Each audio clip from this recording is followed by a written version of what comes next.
सभी बहनों को राम राम। आज हम एकादशी की कथा करेंगे। कामिका एकादशी है, पर थोड़ा गुरु वंदना करते हैं, फिर गैस की कथा पढ़ते हैं। गुरु ब्रह्मा गुरु विष्णु गुरुदेव महेश्वर गुरु साक्षात परब्रह्म तस्मै श्री गुरुवे नमः तस्मै श्री गुरुवे नमः। हे देवी, जिसका चित्त अत्यंत परिपक्व हो, श्रद्धा और भक्ति से युक्त हो, उसे यतः सदा मेरी प्रसन्नता के लिए कहना चाहिए। सत्कर्म के परिपाक से शुद्ध हुए चित्त वाले बुद्धिमान साधक को गुरु गीता प्रयत्न पूर्वक कहनी चाहिए। नास्ति कृत गंधम भी सठ अभगत और विरुद्ध तो यह गुरु गीता कदापि नहीं करनी चाहिए। स्त्री लंपट मूर्ख काम वासना से ग्रस्त चित्त वाले तथा निंदक को गुरु गीता बिल्कुल नहीं करनी चाहिए।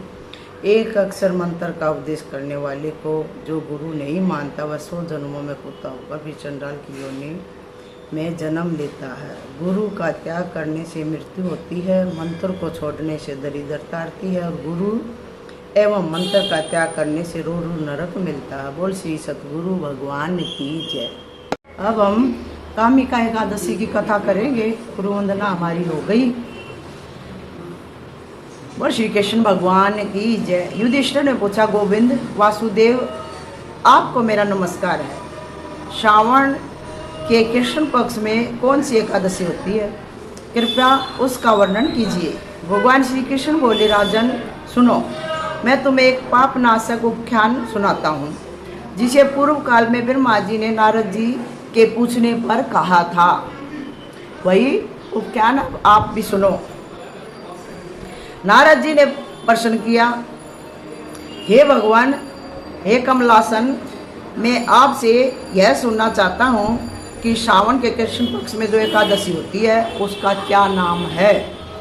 ये नारद युधिष्ठिर नारद जी से पूछ रहे हैं। तो नारद जी कह रहे हैं, आज ब्रह्मा जी ने मुझे बताया था। फिर ब्रह्मा जी से मैंने ये क्वेश्चन किया था, हे कमलासन, मैं आपसे यह सुनना चाहता हूँ कि श्रावण के कृष्ण पक्ष में जो एकादशी आती है उसका क्या नाम है, उसके देवता कौन है तथा उससे कौन सा पुण्य होता है? प्रभु यह सब बताइए। ब्रह्मा जी ने कहा, नारद सुनो, मैं संपूर्ण लोगों के हित की इच्छा से तुम्हारे प्रश्न का उत्तर दे रहा हूँ। श्रावण मास में जो कृष्ण पक्ष की एकादशी होती है उसका नाम कामिका है। उसके स्मरण मात्र से वाजपेय का फल मिलता है। उस दिन श्रीधर, हरि, विष्णु, माधव और मधुसूदन आदि नामों से भगवान का पूजन करना चाहिए।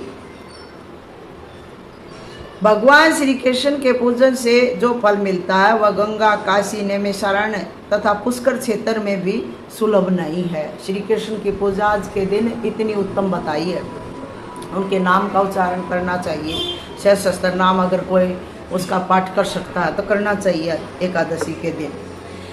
भगवान श्री कृष्ण के पूजन से जो फल मिलता है वह गंगा, काशी, नैमिषारण्य तथा पुष्कर क्षेत्र में भी सुलभ नहीं है। सिंह राशि के बृहस्पति होने पर तथा व्यातिपात और दंड योग में गोदावरी स्नान से जिस फल की प्राप्ति होती है वही फल भगवान श्री कृष्ण के पूजन से भी मिलता है। जो समुद्र और वन सहित समूची पृथ्वी का दान करता है तथा जो कामिका एकादशी का व्रत करता है वह दोनों समान फल के भागी माने जाते हैं। कहने का मतलब ये है, जो भरी पूरी पृथ्वी जो है वनस्पतियों से भरी पूरी धरती माता है उसका दान करता है जो मनुष्य, वही कामिका एकादशी के व्रत करने से उस फल को पा जाता है। ये दोनों का फल समान ही बताया है। जो ब्याही हुई गाय को अन्यान्य सामग्रियों सहित दान करता है उस मनुष्य को जिस फल की प्राप्ति होती है वही कामिका एकादशी का व्रत करने वाले को मिलता है।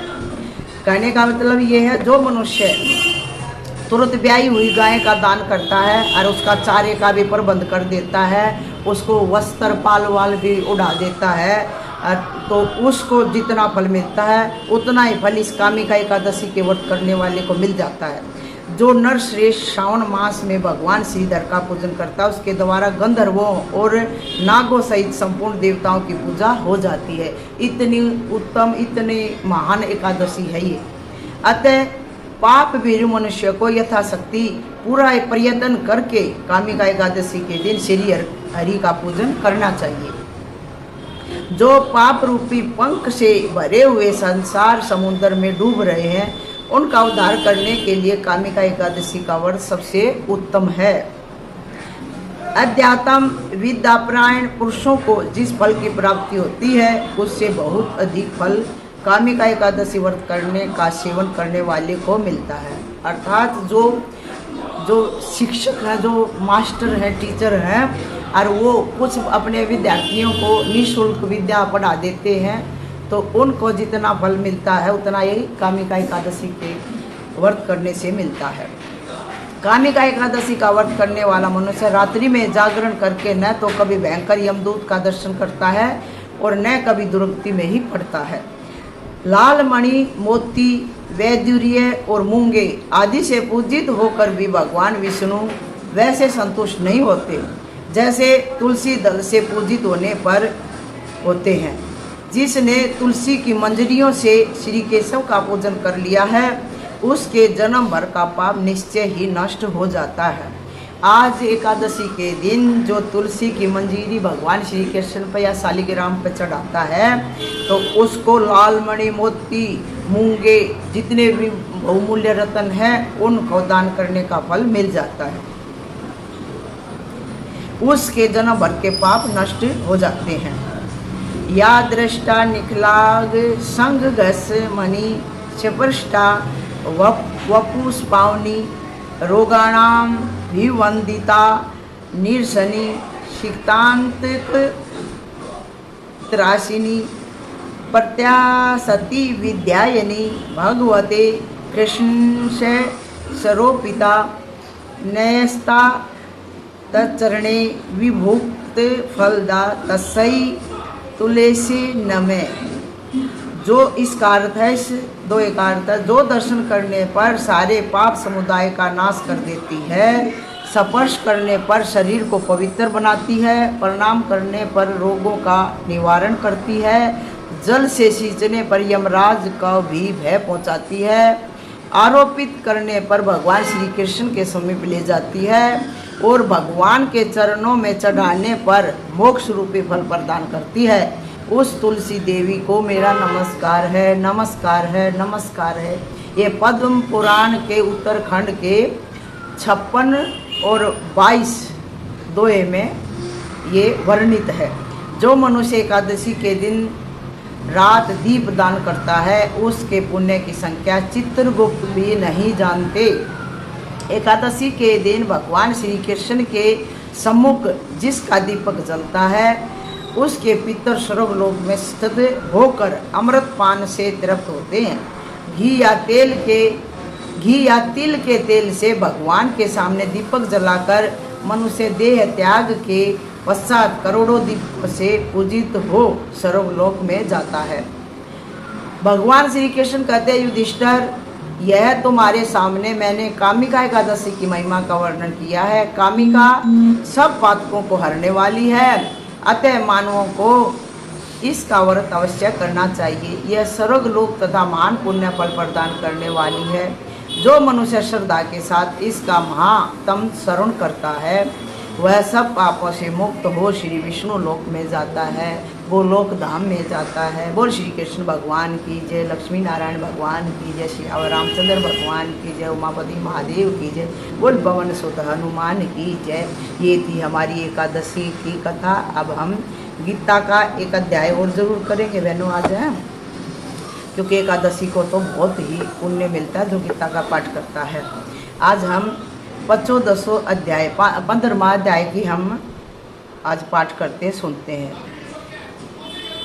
श्री भगवान बोले, आदि पुरुष परमेश्वर रूप मूल वाले, जो ब्रह्मा रूप मुख्य शाखा वाले, जिस संसार रूप पीपल के वृक्ष को अविनाशी कहते हैं तथा वेद जिनके पत्ते कहे गए हैं, उस संसार रूप वृक्ष को जो पुरुष मूल सहित तत्व से जानता है, वह वेद के तात्पर्य को जानने वाला है। उस संसार वृक्ष की तीनों गुणों रूपी जल के द्वारा बढ़ी हुई एवं विषय भोग रूपी कपोलों वाली देव, मनुष्य और तिर्यक आदि योनि रूप शाखाएं हैं, नीचे और ऊपर सर्वत्र फैली हुई हैं तथा मनुष्य लोक में कर्मों के अनुसार बांधने वाली अहंता, ममता और वासना रूप जड़ें भी नीचे और ऊपर सभी लोकों में व्याप्त हो रही है। ये सांसारिक पीपल के पेड़ की व्याख्या दी है। इसकी जड़ें नीचे भी हैं और ऊपर भी हैं, पूरे संसार में फैली हुई हैं। इस संसार वृक्ष का स्वरूप जैसा कहा है वैसा यहाँ विचार काल में नहीं पाया जाता, उल्टा दिखाई देता, क्योंकि न तो इसका आदि है और न ही इसका अंत है। किसी ने नहीं देखा इस संसार का कहाँ से शुरू होता है और कहाँ इसका अंत होता है, तथा न इसकी इच्छा प्रकार से स्थिति ही है, किसी की इच्छा से भी इसकी स्थिति नहीं हुई संसार की।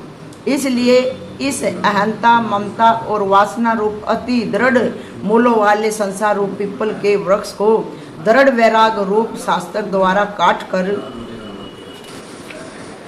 उसके पश्चात परम पद रूप परमेश्वर को भली भांति खोजना चाहिए, जिसमें इस संसार रूपी वृक्ष को काट लेना चाहिए, परम पिता परमेश्वर को खोजना चाहिए। भाई कैसे मिलेगा? संत महात्मा से उसकी पूछना चाहिए, जिज्ञासा करनी चाहिए उसको पाने की, जिसे गए हुए पुरुष फिर लौट कर संसार में नहीं आते।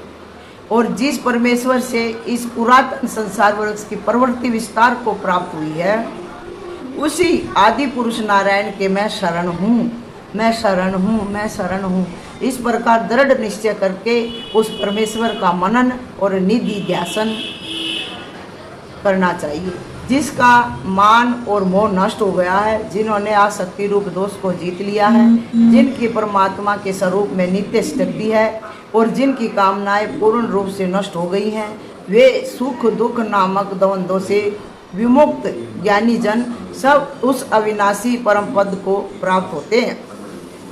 जिस परम पद को प्राप्त होकर मनुष्य लौट कर संसार में नहीं आते, उस स्वयं प्रकाश परम पद को न सूर्य प्रकाशित कर सकता है, न चंद्रमा और न अग्नि ही।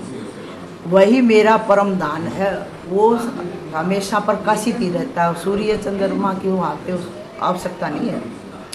इस देह में वह जीव आत्मा मेरा ही सनातन अंश है, जो हम आत्मा है वो परमात्मा का ही शाश्वत सनातन अंश है, और वही इन प्रकृति में स्थित मन और पांचों इंद्रियों को आकर्षण करता है। वायु गंध के स्थान में गंध को जैसे ग्रहण करके ले जाता है, वैसे ही देह आदि का स्वामी जीव आत्मा भी जिस शरीर का त्याग करता है, उससे इन मन सहित इंद्रियों को ग्रहण करके, मन और इंद्रियों से ग्रहण करके फिर जिस शरीर को प्राप्त होता है उसी में जाता है। ये आत्मा हमारा दृष्टा है, जैसे हमने कर्म करे हैं, मन बुद्धि और अहंकार और हमारा संस्कार ये हमारे साथ जाता है। सूक्ष्म अंगूठा जितना है उसका आकार सूक्ष्म रूप से वो ही जाता है हमारे साथ, और दृष्टा है आत्मा। तो जैसा कर्म करे है वैसा ही हमें फिर दोबारा शरीर मिल जाएगा, यही इसका मतलब है। यह जीव आत्मा श्रोत्र, चिक्षु और त्वचा को तथा रसना, घ्राण और मन को आश्रय करके अर्थात इन सब के सहारे से ही विषयों का सेवन करता है। शरीर को छोड़कर जाते हुए को अथवा शरीर में स्थित हुए को अथवा विषयों को भोगते हुए को, इस प्रकार तीनों गुणों से युक्त हुए को भी अज्ञान जन नहीं जानते। केवल ज्ञान रूप नेत्रों वाले विवेकशील ज्ञानी ही तत्व से जानते हैं। जिसको जानने की इच्छा होती है वही तो जान पाएगा। यत्न करने वाले योगी जन भी अपने हृदय में स्थित इस आत्मा को तत्व से जानते हैं, किंतु जिन्होंने अपने अंतकरण को शुद्ध नहीं किया है, ऐसे अज्ञानी जन तो यत्न करते रहने पर भी इस आत्मा को नहीं जानते। अंतकरण शुद्ध होना चाहिए, सबसे प्रमुख बात यही है। सूर्य में स्थित जो तेज संपूर्ण जगत को प्रकाशित करता है तथा जो तेज चंद्रमा में है और जो अग्नि में है, उसको तू मेरा ही तेज जान। और मैं ही पृथ्वी में प्रवेश करके अपनी शक्ति से सब भूतों को धारण करता हूँ। यहाँ पे भगवान ने कही है अपनी शक्ति, और शक्ति कौन है? श्री कृष्ण की शक्ति राधा रानी रुक्मणी। धारण करता हूँ और रस स्वरूप अर्थात अमृत में चंद्रमा होकर संपूर्ण औषधियों को अर्थात वनस्पतियों को पुष्ट करता हूँ। मैं ही सब प्राणियों के शरीर में स्थित रहने वाला प्राण और अपान से संयुक्त वैश्वानर अग्नि रूप होकर 4 प्रकार के अन्न को पचाता हूँ। मैं ही सब प्राणियों के हृदय में अंतर्यामी रूप से स्थित हूँ तथा मुझ से ही स्मृति ज्ञान और अपोहन होता है और सब वेदों द्वारा मैं ही जानने के योग्य हूँ तथा वेदांत का कर्ता और वेदों को जानने वाला भी मैं ही हूँ। इस संसार में नाशवान और अविनाशी भी ये 2 प्रकार के पुरुष हैं। इनमें संपूर्ण भूत प्राणियों के शरीर तो नाशवान और जीवात्मा अविनाशी कहा जाता है। इन दोनों से उत्तम पुरुष तो अन्य ही है। इन दोनों से भी परे है जो उत्तम पुरुष है, अन्य ही है जो तीनों लोकों में प्रवेश करके सबका धारण पोषण करता है एवं अविनाशी परमेश्वर और परमात्मा इस प्रकार कहा गया है। क्योंकि मैं नाशवान जड़ वर्ग क्षेत्र से तो सर्वथा अतीत हूँ और अविनाशी जीवात्मा से भी उत्तम हूँ, इसलिए लोकों में और वेद में भी पुरुषोत्तम नाम से प्रसिद्ध हूँ। भारत जो ज्ञानी पुरुष मुझको इस प्रकार तत्व से पुरुषोत्तम जानता है वह सर्वज्ञ पुरुष सब प्रकार से निरंतर मुझ वासुदेव परमेश्वर को ही भजता है। हे निष्पाप अर्जुन, इस प्रकार यह अति रहस्य युक्त गोपनीय शास्त्र मेरे द्वारा कहा गया है। इसको तत्व से जानकर मनुष्य ज्ञानवान और कृतार्थ हो जाता है। बोल श्री कृष्ण भगवान की जय, बोल सतगुरु भगवान की जय, बोल भगवत गीता माता की जय हो। श्री कृष्ण भगवान ने इसमें यही समझा भाई परमात्मा ही है सब कुछ, जिस पर वो कृपा कर देता है वही उसको जान लेता है, अन्यथा किसी की इतनी हिम्मत है नहीं, ना इस किसी में इतना सामर्थ्य है परमात्मा को पा जाए। तो इसी के साथ यहीं पे विराम देते हैं बहनों, सभी बहनों को राम राम। श्री कृष्ण गोविंद हरे मुरारी, हे नाथ नारायण वासुदेवा। श्री कृष्ण गोविंद हरे मुरारी, हे नाथ नारायण वासुदेवा। श्री कृष्ण गोविंद हरे मुरारी, हे नाथ नारायण वासुदेवा। और श्री कृष्ण भगवान की जय।